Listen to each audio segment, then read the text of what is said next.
Welcome back to the Motivational Mic, the show where we dive into real stories of resilience, reinvention, and the power of purpose. Today's episode is a powerful reminder that you don't have to change the whole world to make a difference. You just have to help one person. Founded in August 2024, Help One Person Today is built on a simple but life-changing belief. One meaningful connection can change a life.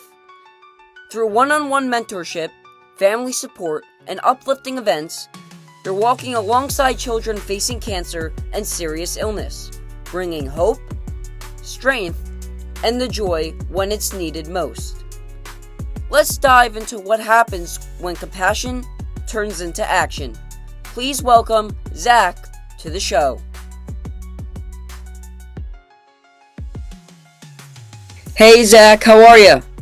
Good, Jacob. How are you? I'm doing well. So, for the people listening, do you want to tell them a little bit about yourself? Yeah. So my name is Zach Arter. I am from Omaha, Nebraska. Married with a family, have a son and a daughter. And that's pretty much it in terms of, personal life. We're obviously going to be discussing the organization Help One Person Today, more at length. But, on top of that, I'm also a rehabilitation counselor. So I help individuals with disabilities return to work and, help them and employers with accommodations. So that's a little bit about me on the professional side as well. But I'm excited to be here today. I appreciate it. Yeah, well, I appreciate you taking the time to hop on the call. It truly means a lot. So you're the creator of Help One Person Today. Yep. We founded Help One Person Today in 2024, so it's still relatively new. We were LLC and just most recently became an official nonprofit, so kind of shifted gears from an entity standpoint. But yeah, we are an official nonprofit organization. Yeah, that's amazing. What inspired the creation of Help One Person Today? Yeah, so it's funny. It was last night. I was looking through some old emails trying to find something, and I had saw an inquiry that I put out to St. Jude back way in 2014. So, I mean, you were probably born, not long before that. So this was a long time ago. But I had put out an inquiry to St. Jude about volunteering, and for a lot of organizations, obviously St. Jude is the best of the best, right? When we're talking about childhood cancer and the help that they provide. But I wasn't able to volunteer because there, being in Omaha, you had to live in Tennessee. And I believe that's still the case.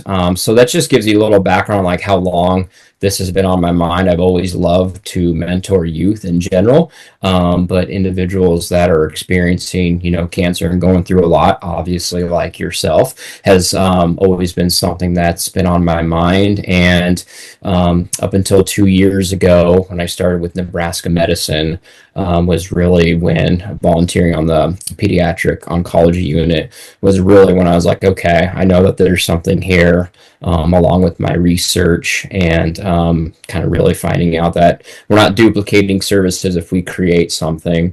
And that's a long answer to kind of say where my mind and heart has been and what kind of how that's developed and come together. So why the name Help One Person Today? I mean, what does that mean to you personally? Yeah, so I mean the name when Twitter was more of a thing, it's not so much anymore in my opinion, but that's just something that I don't know came to mind that I would like tweet out in the morning, and of all my tweets, was something that gained traction with people and had reactions to that. So my thought process was one, when we say that help one person today, it generates like, hey, what's that? Kind of like yourself, right? And it can generate a conversation. And two, we have to say it, right?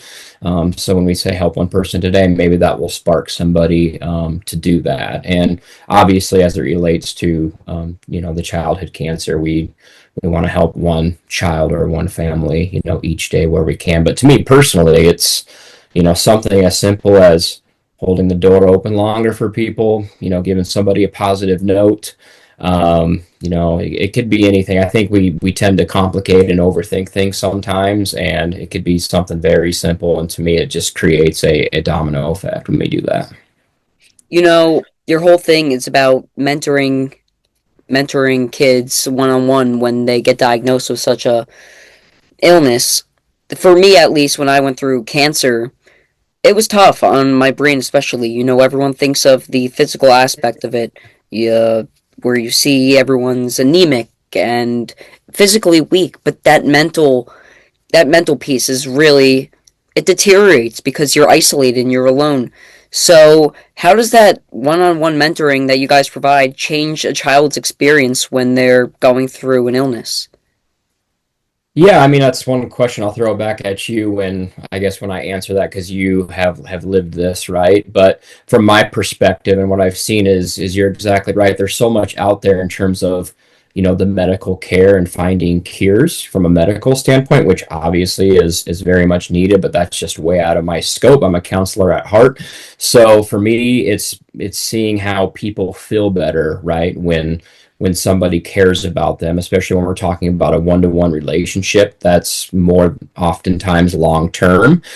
Someone outside of maybe your family or your medical team, right? Someone being there, like you feel good when, somebody cares about you or you have, things to do, whether it's virtually or in person, to get your mind off all the treatments and things that you're going through, right? So it's just that emotional support side to where as humans, like we naturally feel better just in general. So that's kind of our thought in it. I know there's obviously science that goes into those things as well, just like I said, as us being humans, how we feel when we feel supported. So I don't know. I'll throw that back at you. And one, did you ever have, or do you currently have a mentor as it related to cancer? And then, for emotional support as you've gone through everything, I mean, how has that been for you? Yeah, so I don't actually have a true, I'd say, mentor. There are people that I will talk to and that I'm close with, and it's good to bounce ideas off of them because we share the same experiences and stuff. But I wouldn't say that I, have a mentor necessarily. Sorry, what was that second part of the question? If you had like been, whether it's from like a medical team or social work, like were you ever presented with like a mentoring program specifically? Yeah, I definitely have been, and I was reluctant really to join them. I don't know why. I Okay. feel like during that time I was 12. It was probably one of the best times that I would have been able to do it. Mm-hmm. And Mm-hmm. I don't know. I just really never really got into a program like that. But thinking back on it, I really should have. Yeah, yeah. So that's interesting because I always want to hear, stories and perspective. So if that's something that maybe would have been presented later, like not initially when you were going through everything, something that you would have been Yeah. interested in. Yeah, absolutely. I mean, I think it's important and it's an underlooked cause. I mean, it's absolutely needed. Humans in general just crave social interaction.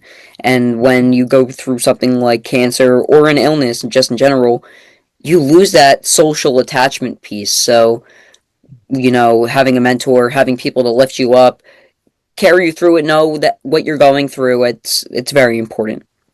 Yeah. Okay. Yeah, no, I appreciate that perspective, Yeah. and you're exactly right. That's along the lines of what we see. So, was there one specific moment when you think back to the creation of the organization that really made you realize that it needed to exist? Yeah, I would say for sure in the beginning phases of at UNMC, which is Nebraska Medical Center here in Omaha, of working on the floor, with the kids that, to your point, have loneliness, isolation, not being able to be in school a lot. They're there for long periods of time.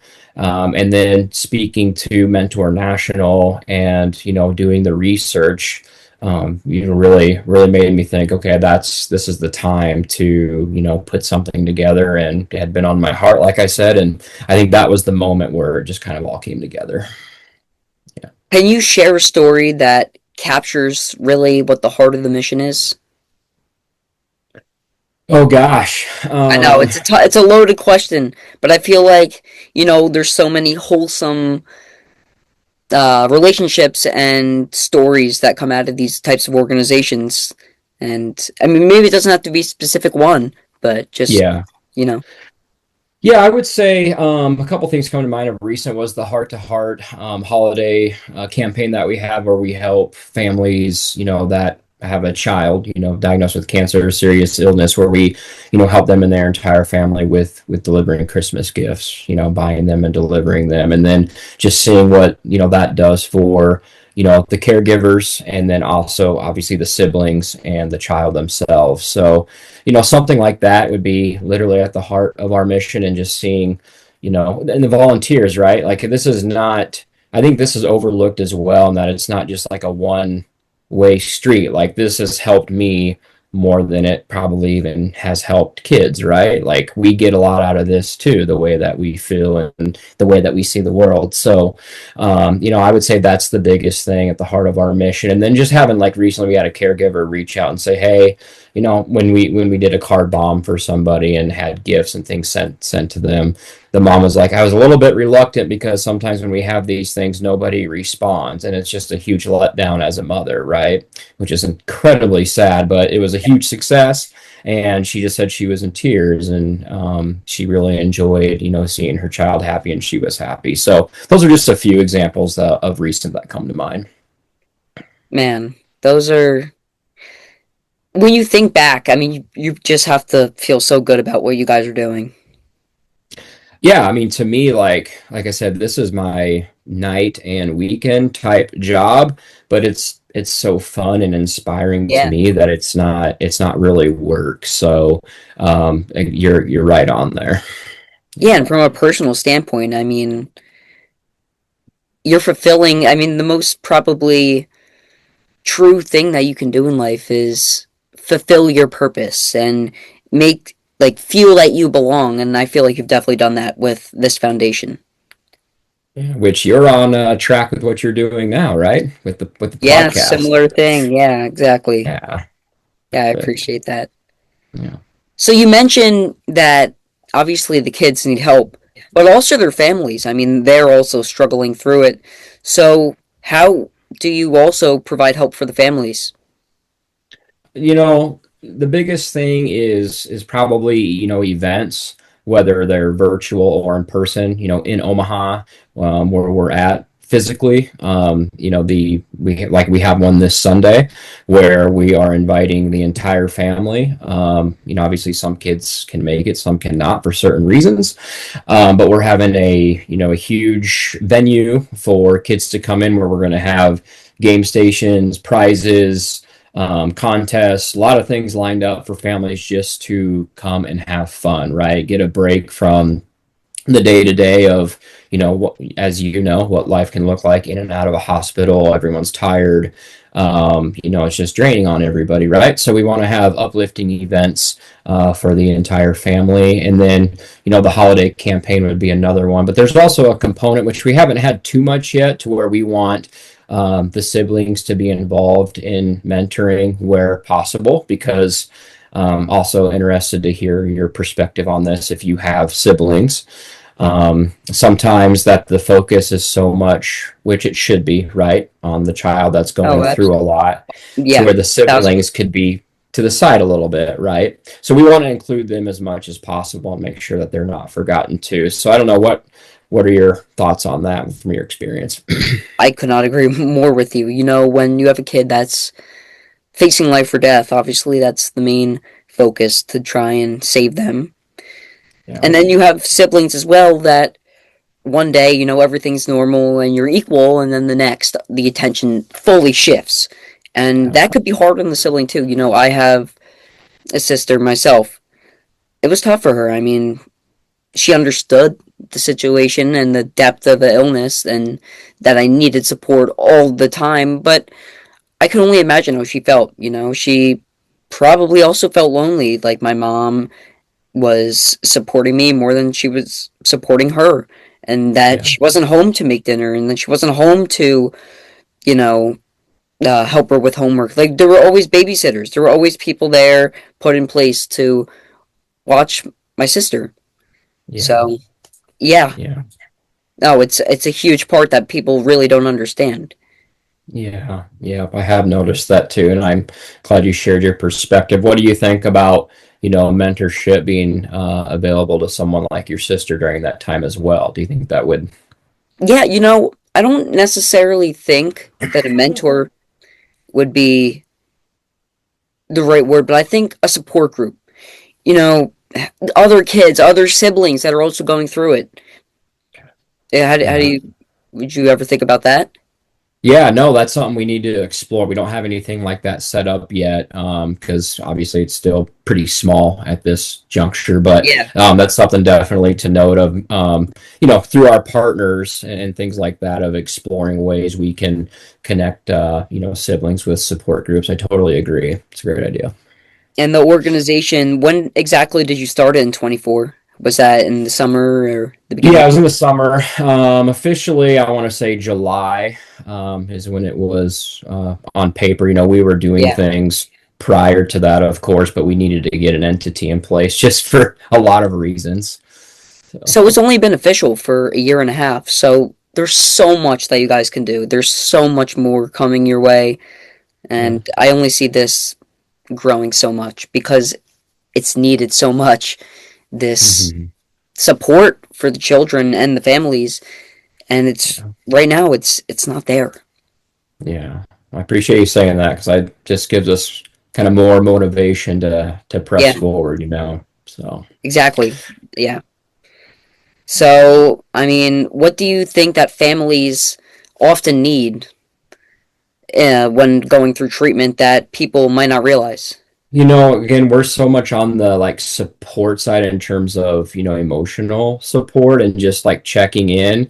Some of the obviously the heart to heart is different on, offering gifts and things like that. But for finances, I know that can be a big one for families. What I have noticed is sometimes the one of the caregivers or one of the parents, sometimes there's only one parent involved in the situation. They have to leave their job because they're flying into Omaha, or wherever, St. Jude, wherever they're getting treatment. It's oftentimes not where you reside, right? So financially, I think there's something there. The need for support groups for the caregivers as well is something that's definitely needed. But what we're doing now in terms of like outside of mentoring is like doing the card bombs, getting people to send items, to kids and cards to uplift their spirits, and then we're checking in with parents too, like, hey, how are you doing?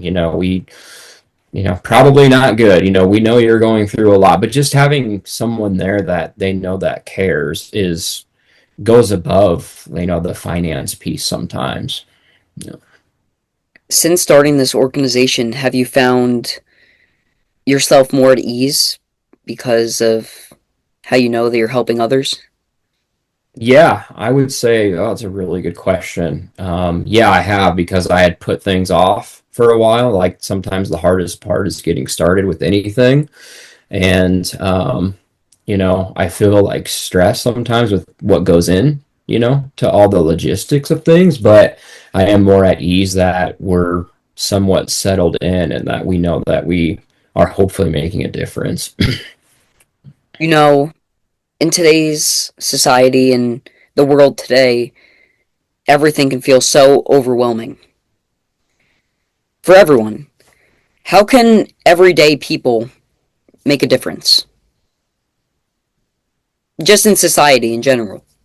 I think it goes back to not overthinking it. I used to think probably when I was your age or a little bit older, was like, hey, if I can't help a lot of people, like it's not worth my time at all. Like I actually had that thought process. And I think a lot of people can, just jump into something that you care about. It doesn't have to be our organization. If you want to go help with the homeless shelter, if you want to help veterans, if you want to get in a different mentoring program that's within the schools in your like inner city, go do that. Just start, but again, you don't have to overthink it. And I think making small change, will have that domino effect. But that's something I wanted to ask you is, you probably have so much of a greater perspective on life early in life. Obviously, you're still very young. I mean, what does it look like to you?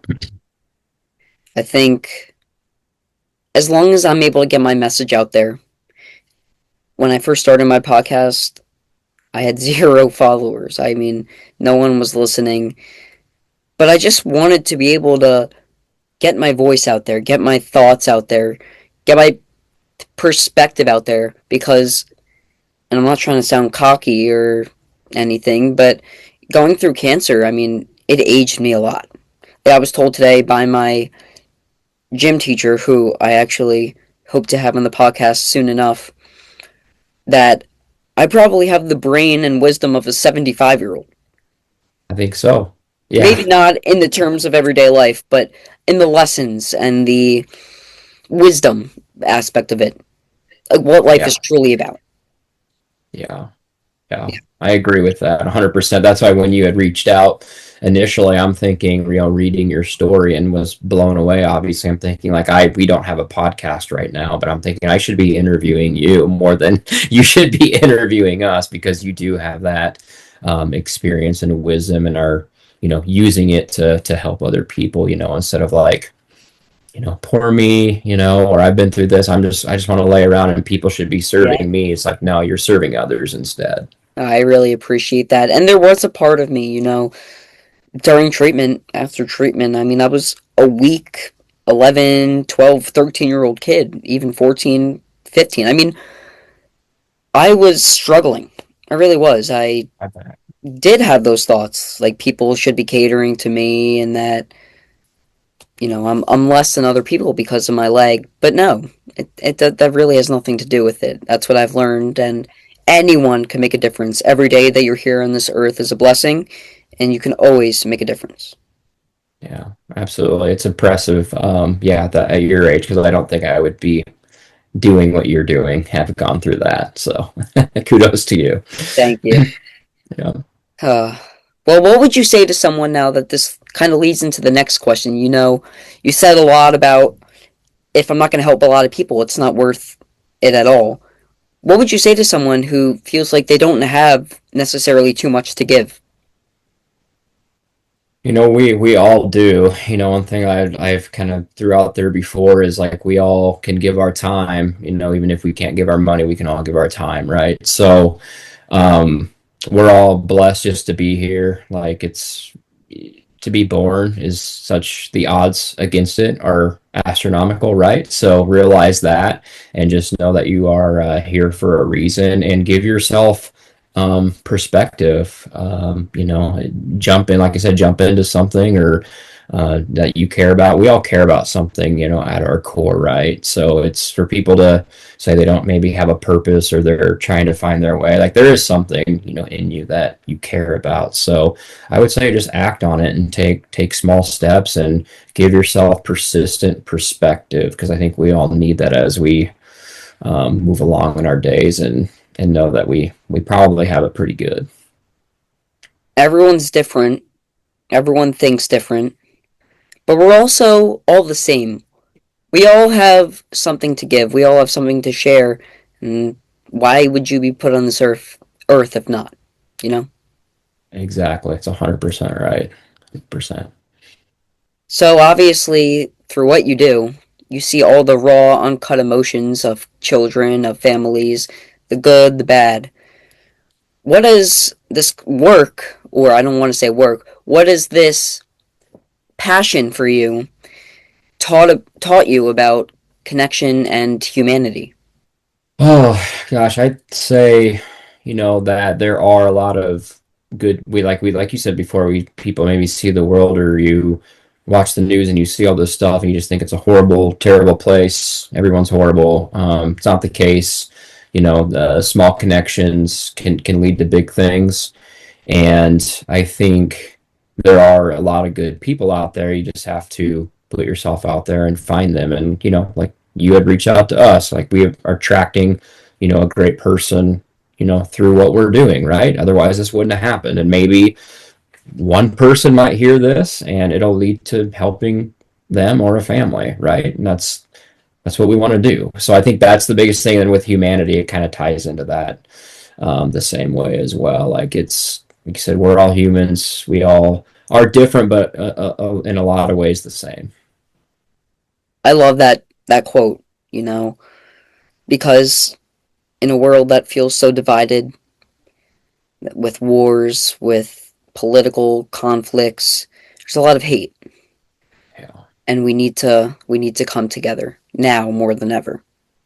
yeah, definitely agree. Just yeah, staying positive and getting yourself around the right people, and hopefully that that positivity spreads, because and not diving into the to that hate, right, and just engaging. It's like that's not something that I do or our organization will ever do. So Well, to promote your foundation, how can listeners get involved? yeah. So, most in a simple way is the website, probably www.helponeperson, the number one person today.com.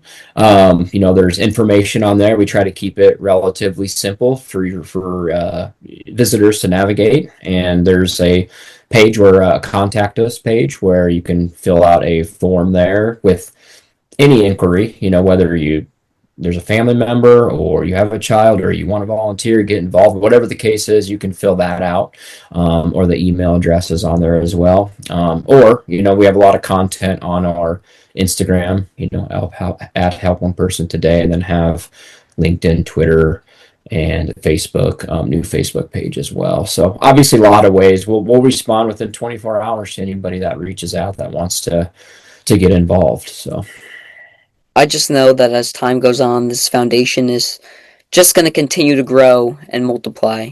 So I have no doubt. I have no yeah, doubt. I appreciate that. And then how about for you? For obviously people know how to reach your motivational mic podcast, but what can we do for you, or how can you get your initiatives out there more? Yeah, I mean, just sharing the word. I mean, the motivational mic, it's pretty catchy. It's on Spotify, Apple Podcast. I have my own website, uh, jacoborlick.com. So it's really everywhere. You need to be in the right headspace, and you really need to be in a positive mindset to listen to these conversations and these talks because they're deep. They really do. Yeah, They go deep. yeah, they do. Well, and you're 18 or 19, right? I'm So 18. 18, yeah. I mean, Just continuing to put out content, put out my voice. I think that's the most important part to me, if people are listening or not. Obviously, I love to grow my following, but yeah, I think that's the true value in it for me. yeah. Do you have any? I know you do speaking engagements. I saw that on Yeah, the website. Do you have anything coming up? I don't actually. Actually, well, I do, but it's not through that. Every single year at my school, do you know what? So we never got to talk about this. You live in Nebraska, but you're the biggest Penn State fan, and I'm going to Penn State. I know. So That is it's crazy. pretty crazy stuff. So you probably know that up at Penn State, they have Thon, which is Yeah. the biggest pediatric cancer fundraiser in the world. Yep. In fact, they just had their dance marathon where they raised $18 million, just over 18 million. Yep. Saw that. It's crazy. Yeah, it's good stuff. Crazy. So So will you be involved in that moving forward? yeah, Probably. that's the Yeah. main goal. It really is the main goal. My high school does a mini-thon where I'm in Pennsylvania. So it's kind of just like Thon, instead of 48 hours up on your feet doing a dance marathon, it's 4 hours of doing, fun activities and dancing and just doing a bunch of fun stuff. I've spoken there all 4 years at my high school. Awesome. Yeah, but That's I've also awesome. done so many other speaking engagements. Like, I flew to LA to do one.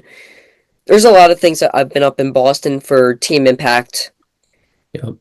So I'm always Very looking for cool. them. I think, I want to be a sports broadcaster. So just using my voice. Yeah. No, that's awesome. That's incredible. You're got a head start, on a lot of people for sure. Maybe we can get you out here to Omaha for Oh, an event. absolutely. Yeah, no, I'd love to speak on your behalf. I mean, what you guys did was Yeah, great, and I am a huge supporter, obviously, as everyone should be. yeah, no, we are of you too, so we really appreciate Thank you. this. Yeah, Well, before we wrap up, helping one person, you know, it's small, but it's very large. I think back to videos that I see online. I don't know if you've ever saw these, they're kind of random, but of just people who see animals struggling and they take a few seconds or a few minutes to go help them out.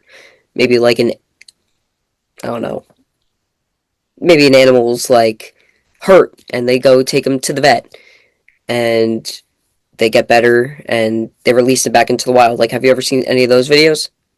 yeah, Yeah. It doesn't necessarily mean that you're helping so many people. You're helping one individual. And that's what makes the difference because everyone has a story that can be so powerful. Anyone can go from the lowest of lows to the highest of highs.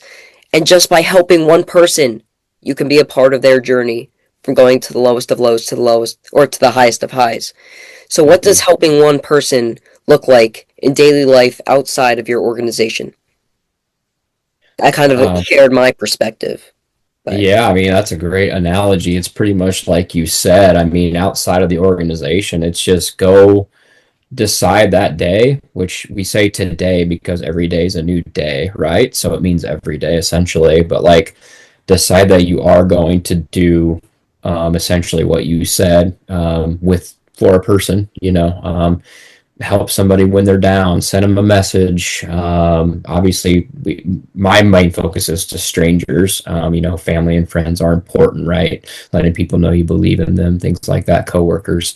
But strangers is the big one. Like they're just like, whoa, like someone did that for me. Someone, I had someone yesterday that needed help with gas, and we were able to help them with gas right there. Like I don't tell anybody about it until now, of course, but I'm just like, that's the most recent example. And they're like blown away that, someone would just step up to help out. So long answer to say like, just say it every day and don't overthink it. And you're going to feel better about yourself and other people will feel better too. it's the smallest actions that catch people off guard. And I've noticed that too. You know, there was a kid in my school the other day. I don't even know why I did it. He was just standing outside and he asked me for a cookie. And, like, obviously, he wasn't like starving or anything, he wasn't hungry, but I was just like, you know what? I'll get this kid a cookie. And I don't think Yeah. he expected me to get him the cookie. And I went to Yeah. go hand it to him and he was like shocked. He was like, oh, thank you. And Yeah. I walked away and I was like, I felt pretty good. Yeah. That's a great one. Cause and I know you were maybe trying to wrap up here, but especially I didn't mention this like with young people, right? Like, not everybody, I'm not saying everybody, but kids or even beyond that age in their 20s, low 20s, people can be mean, right, to other people. So when someone is nice to somebody else, that kind of catches them off guard, right? And that's even more of a big deal when we're talking about young people like yourself. And it's upsetting that it's come to this point where, generous acts are shocking. It's Yeah, upsetting. Everyone yeah, lives for themselves as the world becomes more technological and everyone's out there for themselves trying to live their best life when we really should be trying to live each other's best life because we yeah. should all come together as one society as and I just think it would make us a lot stronger. Yeah, yeah, you're doing yourself a disservice if you're not, you know, trying to help somebody. You're just like you said in this world of technology or just scrolling all day and watching TV shows all night. Like it's be careful with that, right? Because you're not helping yourself in the long run. So, Yeah. Zach, this conversation got deep, but I appreciate you hopping on. It's really been amazing. yeah, no, I really appreciate you reaching out and having us. And this will not be the last time that we talk. I think we're gonna have some things we'll be working on together. Oh yeah, So, absolutely. I can't wait. Sounds awesome. And if you're ever having a fundraiser and you need someone to come and speak, I'll be out there in a heartbeat. So, all whatever you right, guys need. Love all what you're right, doing, man. All right, and yeah, we appreciate you and keep going. Keep going with what you're doing. It's Thank gonna you. grow fast. Thank you so much. It's been awesome. Thank you for your time, and I hope you have a great rest of your day. All right, you too, Jacob. Take care, buddy. Yeah, you as well. Thanks. All right, bye bye. If today's conversation spoke to you, remember this. Impact doesn't have to be massive to be meaningful. It starts with one person, one act, one decision to show up. To learn more or get involved with Help One Person today, check out their mission and see how you can be that connection for someone who needs it. Thank you for listening, and see you next time on the Motivational Mic. If you enjoyed this episode, please subscribe, share, and leave a review. Together, we can spread positivity and make a difference. Join me next time for more incredible stories and insights. Until then, stay motivated and keep pushing forward. Thank you for listening, and see you next time on the Motivational Mic.